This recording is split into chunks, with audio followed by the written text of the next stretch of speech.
So today let's explore this donated adjustable power supply, KJS1509, another potentially questionable switching power supply, but this time it's adjustable. Of course, as usual, the box is affected by the shipping and it doesn't actually say anything about the voltages, currents, or the power of the power supply. But anyway, let's open it and see. It comes with these replaceable connectors and with a terminal block. And this power supply, it has a European plug and this output plug, which can go into any of these or into this one. So let's take a look at it.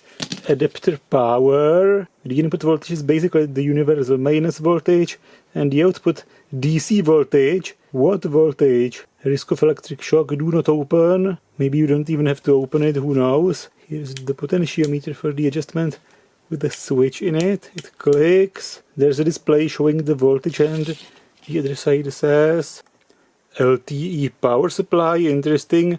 Output DC 3 to 36 volts, 60 watts. It says the voltage and the power but not the current. Well, if it was 60 watts at any voltage, it would be 20 amps at 3 volts. Which I highly doubt, of course.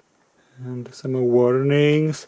But now let's test it. And then of course open it. Let's plug it in and see what happens. And then we can load it, of course. And let's turn it.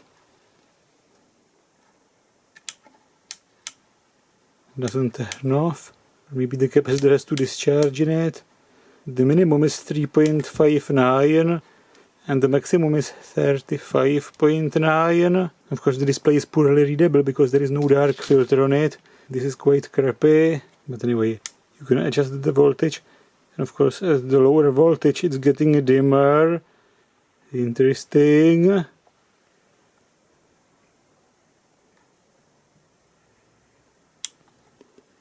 Let's give it wires.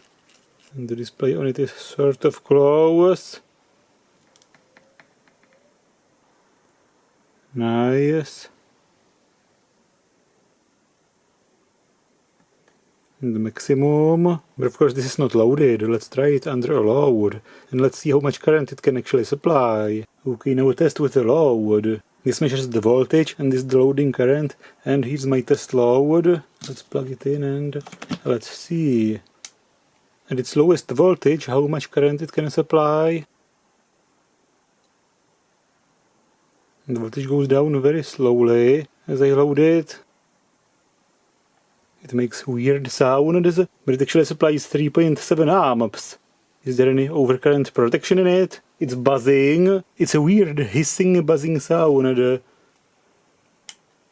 And I also noticed that this potentiometer is very unpleasant to use. At the beginning the voltage goes up very steeply, and at the end of the travel very slowly, so it's really non-linear. In the bad way. You either want it linear or to go up steeper at the top, but you never want any regulation potentiometer to go up the steepest at the beginning.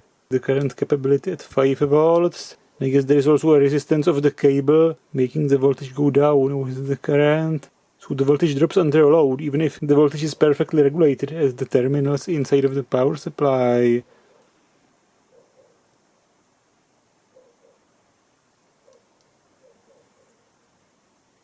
For example, 9 volts.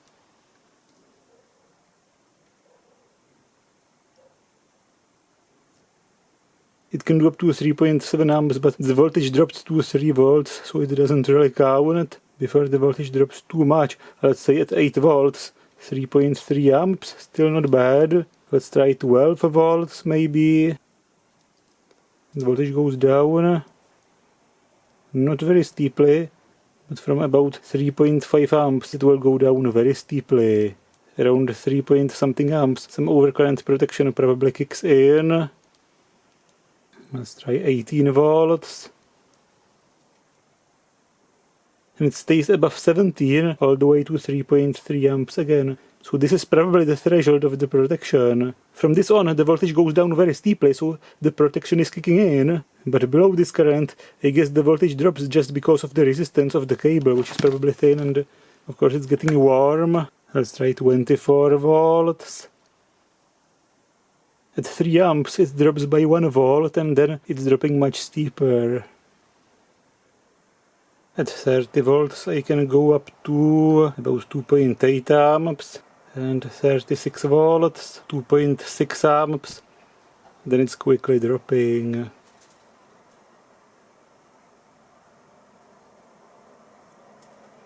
And it says 60 watts, so let's try to run it for a bit longer at, let's say, 20 volts, 3 amps. And of course at this point the test load would bake itself, so I have to blow a microwave fan on it. And let's leave it running. After about 8 minutes the voltage started going down.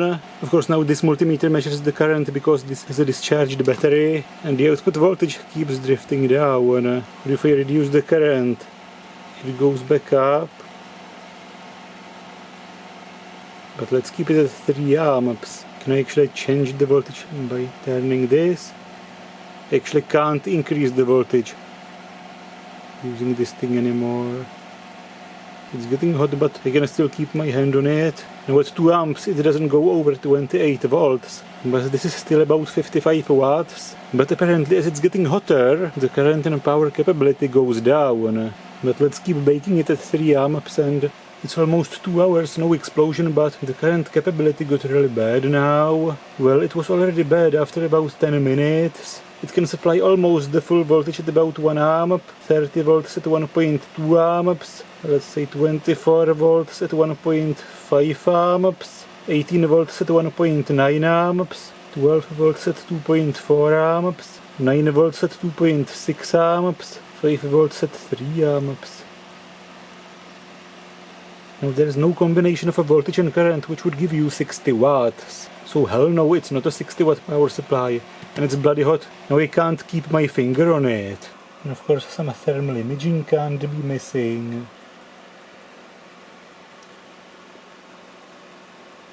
About 76 degree and the bottom, bloody hell, almost 100 degree actually. 97. Let's not forget to show the ripple at the output. Everybody's always asking for this. And this is AC only, 1 bloody volt per division. And let's keep zooming in and see the spikes here. The spikes are over 3 volts. Jesus! Let's keep zooming in. Some ringing here. Nice. And that's almost 5 volts peak to peak of a ringing. Amazing. And that's it here actually, 5.6 volts peak to peak. And these spikes are about every 15 or 16 microseconds, so the switching frequency of the power supply should be about 63 kilohertz.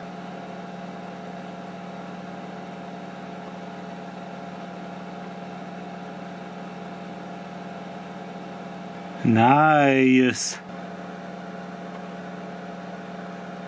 And in a DC mode, 5 volts per division. Here is the 0, you can see the scale of the spikes. In comparison to about 17 or 18 volts it's producing. Once more AC only and zooming in the ringing.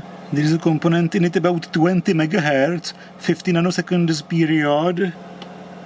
And another component of the ringing is about 10 nanoseconds period, so it's about 100 MHz. Here it's showing 116 MHz, so it's about right. So the interference here is over 100 MHz, and it's several volts peak to peak, bloody hell. And this is of course on my new oscilloscope, with the color shutter removed. Whatever might be the best way of opening it, let's just cut into the corner. There's probably a lot of cut corners inside of it anyway. And let's pry it. And that's it. Well, the box looked like the same construction as a laptop power supply, so I expected some glue or a weld, but it was actually just clicked together. I've made a mark every 4 volts to demonstrate how extremely non-linear the potentiometer is. 4 volts, 8, 12, 16 is extremely close together. It's impossible to accurately set these low voltages, and then it's quite stretched apart. And now of course a closer look at the board. The mains comes in here via the fuse, the switch inside of the potentiometer, this double inductor, a common mode interference suppressor, this capacitor in parallel, then this bridge rectifier, and this primary smoothing capacitor. Here's the main switching transistor on a heatsink, some auxiliary transistor, auxiliary electrolytic capacitor, probably some snapper network, and some small components here. It seems like a control chip here. It's weird because there is a control chip, but also a small discrete transistor. Typically you have one or the other. Here's the optocoupler and some small components here. Here's the capacitor between the primary and the secondary side, and on the LED side of the optocoupler there is probably a TL431 reference, some small resistive dividers, some compensation capacitor, and of course the potentiometer has to be part of the voltage feedback. And of course this is a flyback switching power supply. Here are the pins of the transformer, the primary, the auxiliary winding, and the secondary winding. It goes into this double diode, but both parts are in parallel as just one diode. It goes into this first smoothing capacitor on the secondary side, then through this inductor, and then to the other capacitor and to the output. And the voltmeter module is connected to this output using just two wires.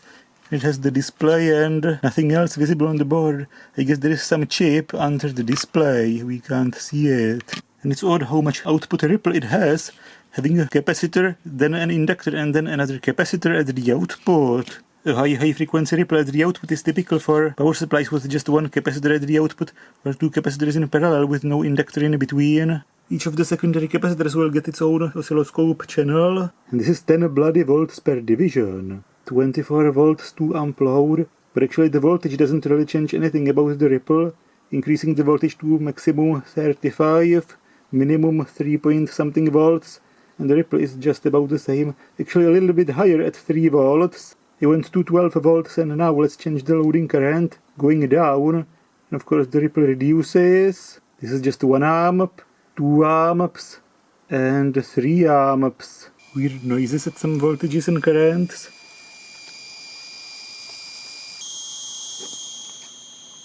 And that's the primary winding of the transformer at the minimum output voltage, and increasing the voltage, and the maximum output voltage, and loaded at 2 amps. And let's vary the current, reducing the current, and it goes into a discontinuous conduction mode.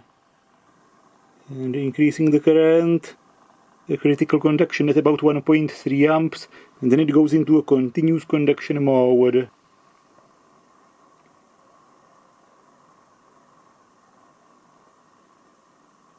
I left it running for about 3 hours at 2.5 amp load. It won't supply more than 10 volts at this current. I will quickly open it and see the temperatures of the components in it. And the bottom is 110 degrees Celsius, nice. And that's it. You can see 140 something degrees Celsius, 144, the switching transistor, 146 degrees Celsius, the surface of the diode on the heatsink. The transformer 130 something, 135, the secondary electrolytic capacitors a bit over 100 degrees Celsius, and the primary electrolytic capacitors 90 something degrees Celsius, 100 actually. One more look at the diode, now with the macro lens on, 150 degrees Celsius, and the switching transistor.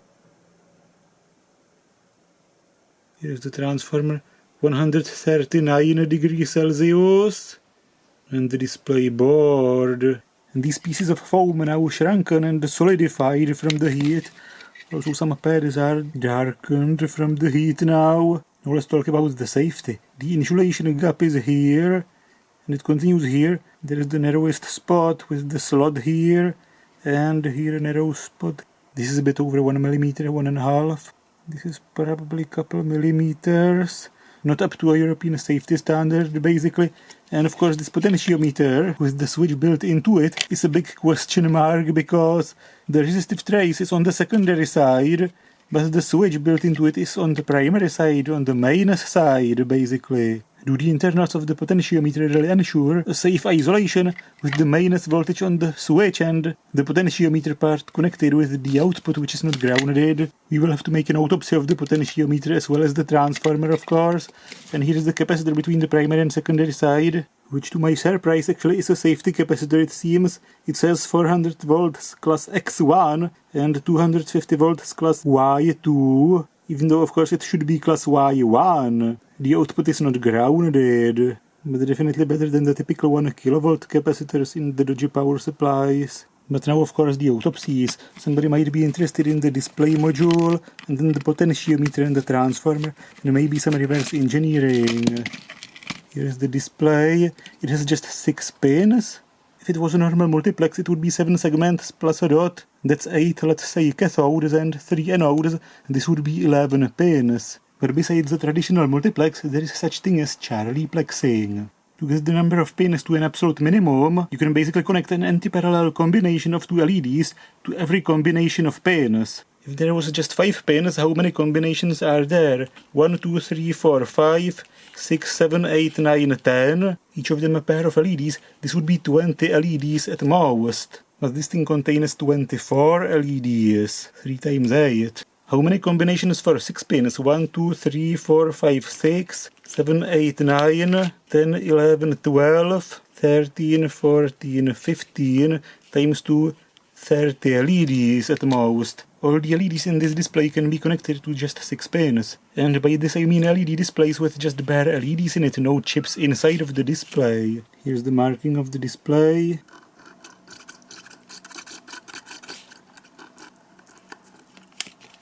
And the display desoldered. And the board under it. Some microcontroller, apparently with no marking. Some voltage regulator, a diode, and some resistors and capacitors, and that's it. All the magic is in the microcontroller. And the markings of the components. Now the potentiometer, and of course the video is going to get bloody long. Especially if you want me to reverse engineer the schematic of it, the video is going to get super bloody long. And here's the potentiometer. Here are the pins of the switch in it.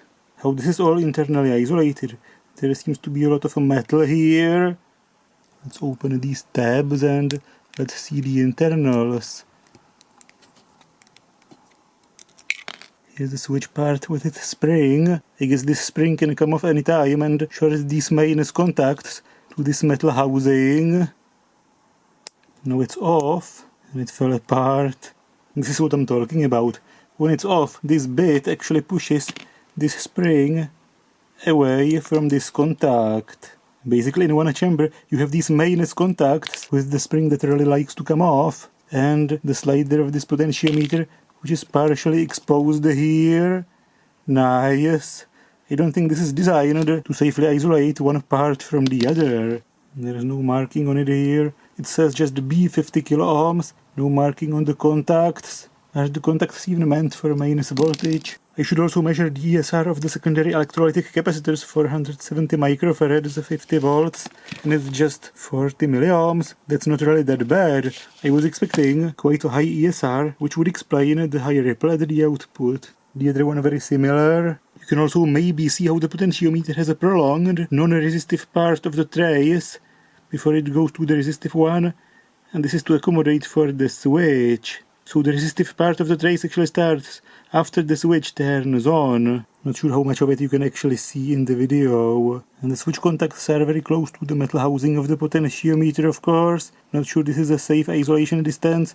And the housing is very close to the terminals. The housing was also very close to the heatsink and basically pushing against one of these capacitors. Is the potentiometer linear?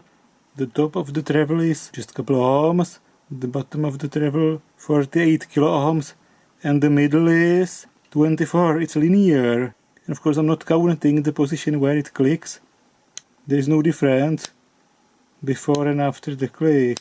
It's the non-resistive trace, and then the resistive one starts. It's half the resistance in the middle of the treble without clicking, so the non-linearity has to be in the poorly designed feedback circuitry. And I know everybody's screaming I have to reverse engineer it. The Charlie-plex display, these 2 pins are lighting up this segment, and the same pin is just the other polarity lighting up another segment.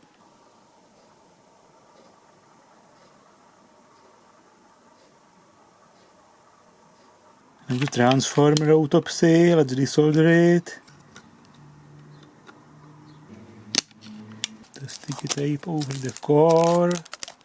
Of course the melted hair dryer.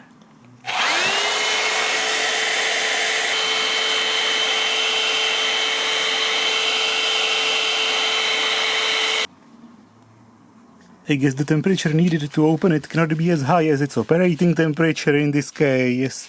It opened at about 105 degrees Celsius. It was running at 140. A small air gap in the middle because it's a flyback switching power supply. The sticky tape on top of the windings.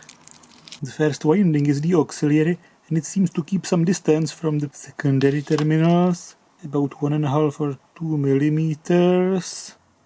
There's a nice insulation under it. 137, 38. That's actually half of the primary, isn't it? Looks like a lot of turns for an auxiliary, but if it was the first half of the primary, why there is this connection between these two sections? I guess this one is the primary actually. And what I removed was the auxiliary. And of course the auxiliary is typically the outermost because the turns are the longest and thus the highest resistance per turn, which doesn't matter as much in the auxiliary because it has the lowest current in it. Here is the insulation under it, and let's remove it and see what's the next winding. 1 layer of insulation, 2 layers, even more insulation. Well, 2 layers and then this connection going to the primary section probably. 1 more turn, insulating this connection from this winding, and here's the primary, the first section. And this thing smells baked, and it's also starting to look dodgy. That's the outer half of the primary, and these are the terminals of the secondary. And of course the secondary has multiple wires in parallel, the pins are doubled. This is one terminal, and this is the other terminal. And it's quite close here. What's the isolation distance here? Just about nothing. This is bad. This is the primary winding, and this is the secondary wire. 1, 2, 15, 16. Here's the insulation under it. A bit baked, it seems. Here a gap in the insulation, nice. It's probably more layers, but it's sort of melted together. I'm removing 2 layers at once, or more layers. Melted, baked, horrible. And here's the secondary made of multiple wires in parallel. The insulation baked onto it, and here are the terminals of the primary. The primary terminals, the secondary, and just about nothing in between.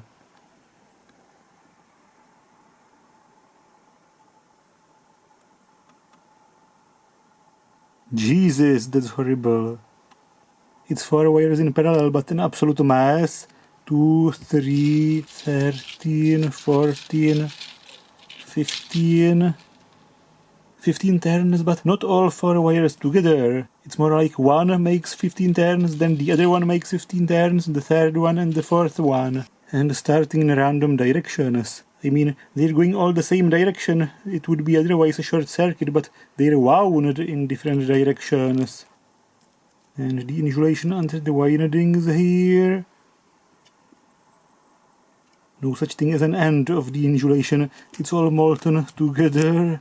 1, 2, 3, 19, 20. Measuring the diameters. This is the thicker one, 0.42 millimeters, which was used for the primary and the secondary. But of course the secondary 4 such wires in parallel. The auxiliary is thinner. But it's weird, the auxiliary is actually more turns, 38, and the primary in total 36. Why such a huge number of turns for the auxiliary? It might be because the power supply is adjustable, so even at the minimum voltage it still has to produce enough voltage for the control chip. If 15 secondary turns in a flyback direction produce 36 volts, then the auxiliary 38 turns in a flyback direction have to produce 91 volts. And a grand total of 6.6 grams of copper in it. And it really seems to be a real copper, not a copper-coated aluminum. Imagine that. But now, of course, let's reverse engineer the schematic of it. And the mains comes in here via a fuse, a switch in the potentiometer, this interference inductor, this capacitor, the bridge rectifier, the main smoothing capacitor on the primary side. Here's the switching transformer with its primary, secondary and auxiliary winding. The primary has a snubber network on it, and it's switched by this MOSFET, which in its source has a current sensing resistor, this big one, and The signal goes into the chip, so it senses the current based on the voltage drop on this resistor. Its gate is controlled via this diode and resistor using this pin of the chip, and there is also a pull-down resistor, and that's the 6-pin control chip. It has some startup resistors to start it, and then it's powered using this auxiliary power supply. There is a capacitor parallel to its supply pin. Here is the 0-volt pin. That's obviously the current sensing pin and gate control output. And this pin with the resistor is probably setting the switching frequency. And this pin is the feedback connected to some parallel resistor and capacitor and the optocoupler, the phototransistor of it. And here is the infrared LED part of it. After the startup, the chip is powered from this auxiliary power supply. The auxiliary winding is rectified via this diode and this resistor. Then the voltage is smoothed using this capacitor and regulated using this discrete voltage regulator. It has this resistor and a zener and this transistor. The zener regulates 18 volts and the current capability is amplified using this transistor connected as an emitter follower. So the output voltage is basically 18 volts minus the voltage drop base to emitter, so it's about 17.4 volts here, let's say. And of course the voltage for the chip has to be regulated because the voltage coming from this auxiliary winding in a flyback direction is changing proportionally to the output voltage. And because it's adjustable, as you adjust this voltage, this one also changes. But I guess at minimum setting, the voltage from here is not enough to actually make this regulate. So maybe the voltage coming from this near minimum is about 10 or 11 volts, but it's probably still enough for the chip and for the gate of this MOSFET to turn fully on. And if the output voltage is not set close to the minimum, this regulates about 17.4 volts for the chip, and for the gate, which typically is rated at least for 20 volts. But MOSFETs typically need about 5, 6, 7, 8 volts to be fully on. Some types, typically called logic MOSFETs, can be fully on with a much lower voltage on their gate. But logic MOSFETs typically are just 30-40 volts drain voltage. It's not the case here. This is a 600 volt transistor, I guess. And of course it's a flyback switching power supply. So when this transistor is on, this diode is in reverse, and the air gap in the transformer accumulates energy. And when the transistor turns off, the polarity is the other way. This snubber network clamps the voltage, so the overshoot doesn't damage the transistor, and this diode is conducting, and the energy from the core, or its air gap, goes to the output. And there's a capacitor after this inductor. I also expected a capacitor before it, but there is none.